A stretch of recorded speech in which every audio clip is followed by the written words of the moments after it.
Special mention to Radhika and the Radhika, Neha గారు and Anupama Parameswaran గారు.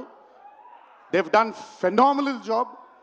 టిల్లు తనకుండే ఒక వీక్నెస్ ఏదైతే ఉందో ఆ వీక్నెస్ని పర్ఫెక్ట్గా పోర్ట్రే చేయగలిగారు. వాళ్ళిద్దరూ లేకపోతే ఈరోజు డెఫినెట్గా ఈ చిత్రం ఇంత విజయం సాధించేది కాదు. వాళ్ళకు కూడా నా కంగ్రాచులేషన్స్ తెలియజేస్తూ ఇక్కడికి విచ్చేసిన మీ అందరికీ కూడా నా ధన్యవాదాలు. ఒకే ఒక మాట, కొంచెం ఓవర్ అయిందని అనుకోకపోతే ఒక చిన్న విషయం చెప్తాను. ఈరోజు చొక్కా వేసుకొని వచ్చాను, చొక్కాకి కాలర్ ఉంటుంది.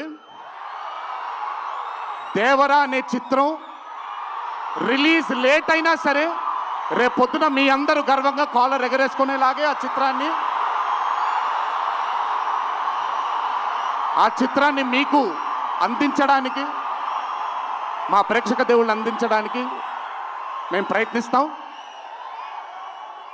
తెల్లవారితే ఉగాది, మీ అందరికీ ఉగాది శుభాకాంక్షలు తెలియజేసుకుంటూ, ఇంట్లో తల్లిదండ్రులు, అమ్మానాన్నలు, కుటుంబ సభ్యులందరూ మీకోసం ఎదురు చూస్తూ ఉంటారు. ఈరోజు ఈ ఆనందాన్ని జాగ్రత్తగా ఇంటికి వెళ్ళి ఇంట్లో ఉండే కుటుంబ సభ్యులందరితో మీరు పంచుకుంటారు అని మిమ్మల్ని కోరుకుంటూ, మీరెప్పుడు ఇలా చల్లగా ఆనందంగా ఉండాలని ఆ దేవుణ్ణి మనసారా కోరుకుంటూ సెలవు తీసుకున్నాను. ఈ అవకాశం నాకు ఇచ్చిన టిల్లు టీంకి అన్నాను, కానీ ఈ అవకాశం నాకు ఇచ్చిన మా వంశీకి నా ధన్యవాదాలు తెలియజేసుకుంటూ, వంశీ గురించి ఎక్కువ మాట్లాడిన, ఎందుకంటే వంశీ గురించి ఎక్కువ మాట్లాడితే దిష్టి తగిలేస్తుంది తనకి. వంశీ ఇలాగే అద్భుతమైన చిత్రాలు తీయాలని అతనికి ఆ శక్తి వల్ల నా దేవుని మనసారా కోరుకుంటూ, జై ఎన్టీఆర్. Thank you.